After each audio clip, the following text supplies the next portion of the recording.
ఇది ప్రభుత్వ అసైన్డ్ భూమి అండి. ఇది ఎగ్జాక్ట్ గా ఎక్కడుందంటే తెనాలి రోడ్డు, మంగళగిరి నుంచి తెనాలికి వెళ్లే రోడ్డులో మనకి అక్షయ పాత్ర ఏదైతే భవనం ఇక్కడ ఉందో ఆ అక్షయ పాత్ర భవనానికి దక్షిణ దిక్కునైతే ఉంది. ఈ 60 ఎకరాల ల్యాండ్ అయితే ఇక్కడైతే అలాట్ చేయడం జరిగింది గవర్నమెంట్ అధికారులు. సో ఇక్కడ కట్టబోయేటువంటి ఏదైతే ఉందో జేమ్స్ అండ్ జ్యువెలరీ పార్క్ ద్వారా ఒక మినీ సైజ్ దుబాయ్ లాంటి ఒక గోల్డ్ హబ్ అయితే ఇక్కడ ఏర్పాటు చేయబోతున్నారు. మంగళగిరిలో ఉన్నటువంటి స్వర్ణకార వృత్తిదారులందరూ కూడా ఒక ఫౌండేషన్ ఏర్పాటు చేసేసి ఆ ఫౌండేషన్ ద్వారా వారికి ఈ మెరుగైన డిజైన్ తయారీలో శిక్షణ ఇప్పించి ఇక్కడ వారి సేవలను అయితే యూటిలైజ్ చేసుకోబోతున్నారు. సో ఈ విధంగా అయితే ఎలక్షన్ లో ఆయన ఇచ్చిన హామీని అయితే నెరవేరుస్తున్నారు. అలానే దీనికి ఆనుకొని హ్యాండ్లూమ్ పార్క్ ఏదైతే చేనేత వృత్తిదారులకి ఎవరికైతే హామీ ఇచ్చారో ఆ హామీని కూడా కార్యరూపం దాల్చుతున్నారు. ఆ హ్యాండ్లూమ్ పార్క్ కూడా దీనికి ఆనుకొని తీసుకురాబోతున్నారని చెప్పి మనకైతే తెలిసింది. సో ఇది మొత్తం కూడా మీకు కళ్ళకు కట్టినట్టు చూపిద్దాం అని చెప్పి ఇక్కడ తీసుకొచ్చాను.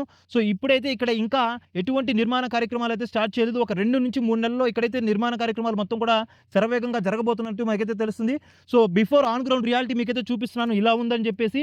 సో ఒక 3 నెలల తర్వాత మళ్ళీ ఇక్కడైతే ఎప్పుడైతే కన్స్ట్రక్షన్ స్టార్ట్ చేస్తారో అప్పుడు మళ్ళీ ఇక్కడికి వచ్చేసి మనం ఒక వీడియో తీద్దాము.